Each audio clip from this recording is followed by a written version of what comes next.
हमारे उद्धारकर्ता प्रभु यीशु मसीह के मधुर और समर्थी नाम में सभी श्रोताओं का हार्दिक अभिनंदन है। दोस्तों, क्या आप बाइबल की कहानियाँ सुनना पसंद करते हैं? अगर आप बाइबल की कहानियाँ सुनना पसंद करते हैं तो मेरी इन कहानियों को सुनकर आप अपनी आत्मिक उन्नति कर सकते हैं। आइए आज हम सोने की बछड़े की घटना से क्या सबक सीख सकते हैं, जो हारून ने लोगों के आग्रह पर उनके लिए एक देवता के रूप में बनाया था। सोने के बछड़े की कहानी बाइबल के पुराने नियम की पुस्तक निर्गमन अध्याय 32 के 1 से 6 में पाई जाती है। इस्राएल के बच्चे 200 से ज़्यादा सालों तक मिस्र में गुलामी में रह रहे थे। परमेश्वर ने इस्राएलियों के उद्धार के लिए मूसा को बुलाया और उसे कहा कि उसने उनकी पीड़ाओं को देखा और उनकी दुहाई को सुना है और उन्हें वह छुड़ाने वाला है। मिस्र में रहते समय इस्राएलियों ने परमेश्वर के अस्तित्व पर संदेह करना शुरू कर दिया था, जिनकी पूजा उनके पूर्वज करते थे। मूसा को परमेश्वर के अस्तित्व और शक्ति को साबित करने में मदद करने के लिए, इस्राएलियों को विश्वास दिलाने में मदद करने के लिए उसे कई चमत्कारिक संकेत दिए गए थे। मिस्रियों पर 10 विपत्तियां सहित इन सभी चमत्कारों को होने के बाद इस्राएली अपने पूर्वजों के परमेश्वर ने नए सिरे से विश्वास के साथ मिस्र से बाहर लाए। वे सूखी जमीन पर लाल सागर से गुजरे, जबकि मिस्र की सेना डूब गई और उन्हें परमेश्वर के नियमों को प्राप्त करने के लिए परमेश्वर के पर्वत पर लाया गया था। मध्य पूर्व के लोग बहुत धार्मिक थे, लेकिन वे कई देवताओं की पूजा भी करते थे। ईश्वर द्वारा मिस्रियों पर लाई गई 10 विपत्तियां इन विशिष्ट देवताओं के विरुद्ध न्याय थी, जिनकी वे पूजा करते थे, और यह दर्शाते थे कि प्रभु उन सभी से महान है। यहाँ तक कि मूसा के ससुर यित्रो, जो मिद्यान के पुजारी और सच्चे ईश्वर के उपासक थे, अपने आसपास के लोगों की धार्मिक बहुलता से प्रभावित थे। जब मूसा की अगुवाई में इस्राएली लोग सिन्नाई पर्वत पर पहुँचे और यित्रो ने ईश्वर के सभी कार्यों के बारे में सुना, तो उसने उत्तर दिया, अब मैं जानता हूँ कि यहोवा सभी देवताओं से महान है, क्योंकि इस मामले में उन्होंने लोगों के साथ अहंकार से व्यवहार किया है। जब ईश्वर ने इस्राएलियों को अपने नियम दिए तो उन्होंने इस धार्मिक बहुलता को संबोधित करके शुरुआत की। यहोवा ने निर्गमन अध्याय 20 के 2 से 5 में कहा है कि मैं तुम्हारा यहोवा हूँ, जो तुम्हें मिस्र देश से दासता के घर से बाहर लाया है। मेरे सिवा तुम्हारे पास कोई और ईश्वर ना हो।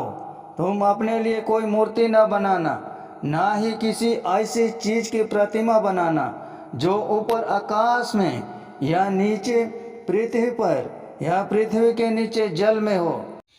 तो उनको दंडवत न करना, ना उनकी उपासना करना, क्योंकि मैं तेरा परमेश्वर यहोवा जलन रखने वाला ईश्वर हूँ। और जो मुझसे बैर रखते हैं उनके बेटों, पोतों और परपोतों को भी पितरों का दंड दिया करता हूँ। जब मूसा पर्वत पर परमेश्वर के नियमों को प्राप्त कर रहा था, तब लोग नीचे मैदान में चिंतित हो रहे थे। मूसा ने परमेश्वर के साथ पहाड़ पर 40 दिन बिताए और उस समय के अंत तक लोगों को लगने लगा था कि मूसा मर गया है या उन्हें छोड़कर कहीं चला गया है। लोगों ने अपने अस्थायी नेता हारून से आग्रह किया कि वे उनके लिए एक देवता बनाएं, ताकि वे उनकी उपासना कर सके। चूँकि वे देवताओं के दृश्य चित्र से आदि थे, इसलिए यह उनकी सोच का स्वाभाविक परिणाम था। हारून ने उनकी सोने की बलियां ली जो वे मिस्र से लाए थे और उन्हें पिघलाकर एक सोने की मूर्ति बनाई।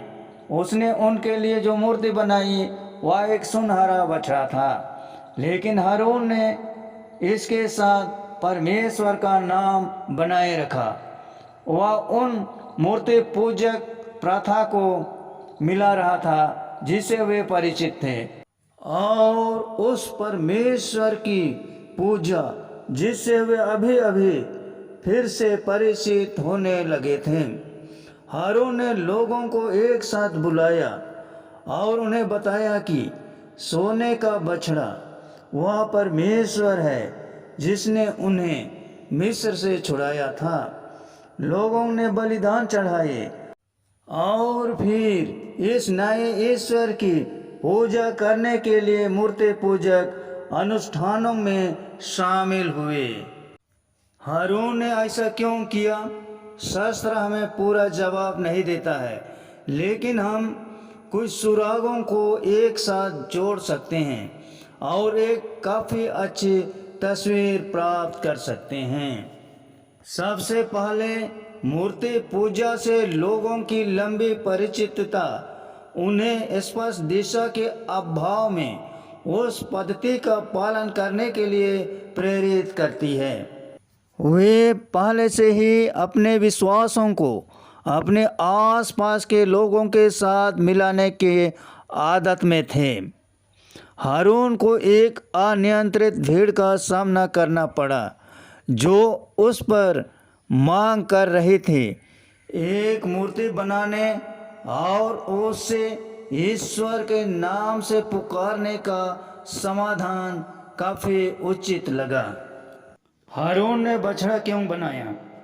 उन्होंने इसे एक विशेष उपकरण के साथ बनाया और इस तरह से बनाने में बहुत सावधानी बरती। कुछ लोगों ने यह दिखाने की कोशिश की कि बैल मिस्र के देवताओं में से एक का प्रतिनिधित्व करता है, लेकिन यह पाठ के अनुरूप नहीं है।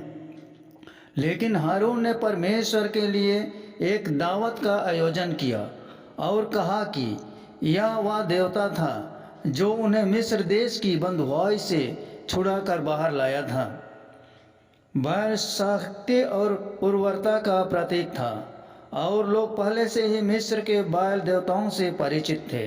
बैल बलि के लिए विशेष जानवर भी थे, इसलिए उसकी छवि को परमेश्वर की पूजा के प्रतीक के रूप में उपयोग करना एक स्वाभाविक संबंध था।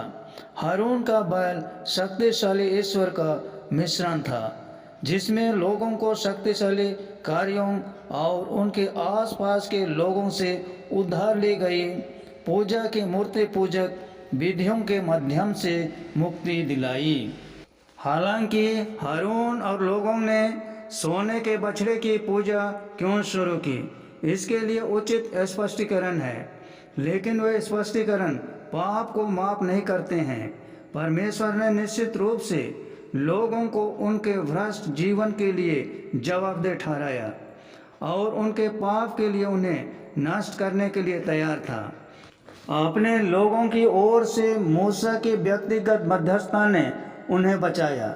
मूसा ने संकेत दिया कि हारून को कम से कम यह पता होना चाहिए था कि उसके कर्ज पापपूर्ण थे और उसे छोड़ देना चाहिए। किसी भी अन्य पाप की तरह सजा मृत्यु है और एकमात्र प्रतिक्रिया पश्चाताप है। मूसा ने उन लोगों को बुलाया जो प्रभु की ओर से उसके साथ खड़े होने के लिए तैयार थे। लेवियों ने उनके साथ खड़े होकर शिविर में जाने और मूर्ति पूजा में लगे रहने वाले किसी भी व्यक्ति को मार डालने का आदेश दिया। उस दिन 3000 लोग मारे गए। अगले दिन मूसा ऊपर गया और लोगों के पापों को स्वीकार किया और परमेश्वर से माफ़ी मांगी। परमेश्वर ने घोषणा की कि अभी भी इन लोगों को अपने पापों के लिए भुगतान करना होगा। ये वही लोग थे जो वादा किए हुए जमीन पर घुसने के कगार पर थे, लेकिन अपने पापों के कारण ये उस ज़मीन पर प्रवेश नहीं कर पाएंगे। उनके बच्चे ही इस ज़मीन पर प्रवेश करेंगे। परमेश्वर ने उन लोगों को जंगल में मरने के लिए छोड़ दिया। उनके अनुभव आज हमारे लिए एक सबक है। भले ही हम अपने कार्यों को तर्क या तर्क के माध्यम से उचित ठहरा सकते हैं, अगर हम परमेश्वर की स्पष्ट आज्ञाओं का उल्लंघन करते हैं तो हम उसके विरोध पाप करते हैं। वह हमें उन पापों के लिए जवाबदेह ठहराएगा। परमेश्वर की पूजा मूर्ति पूजा के साथ नहीं की जानी चाहिए, क्योंकि हम जो भी मूर्ति बनाते हैं वह हमारे हाथों की काम की ओर अधिक ध्यान आकर्षित करती है, ना कि उस परमेश्वर की ओर जिसने सभी चीज़ों को बनाया। इसके अलावा ऐसा कोई तरीका नहीं है जिससे हम कभी भी किसी छवि के माध्यम से परमेश्वर की पवित्रता और विस्मयकारिता का पूरी तरह से प्रतिनिधित्व कर सकें। ऐसा करने का प्रयास हमेशा कम होगा। इसके अलावा परमेश्वर एक आत्मा है और एक आत्मा की छवि नहीं बना सकते। हम परमेश्वर की आराधना उसके वचन पर विश्वास करके, उसका पालन करके और दूसरों के सामने उसकी महानता की घोषणा करके कर सकते हैं। दोस्तों, यह शुभ संदेश आप सबों को कैसा लगा? अच्छा लगा तो इस वीडियो को अधिक से अधिक अपने दोस्तों को शेयर करें, लाइक करें और चैनल को सब्सक्राइब जरूर कर दें। धन्यवाद।